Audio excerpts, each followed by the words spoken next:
তোমরা যারা ভাবতেছো জানুয়ারি মাস টেকনাফ থেকে তেঁতুলিয়া শেষই হয় না তাগর লাইগা সুখবর।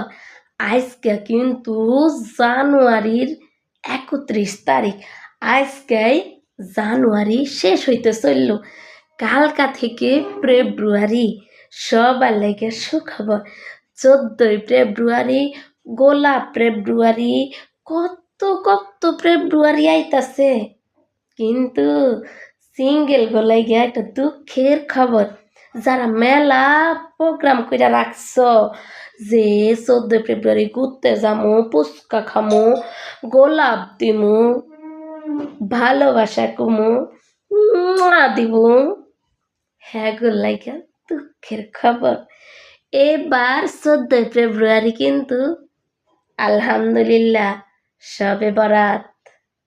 সবাই শুকরিয়া আদায় করেন এবং আলহামদুলিল্লাহ বলেন। আল্লাহ হাফেজ।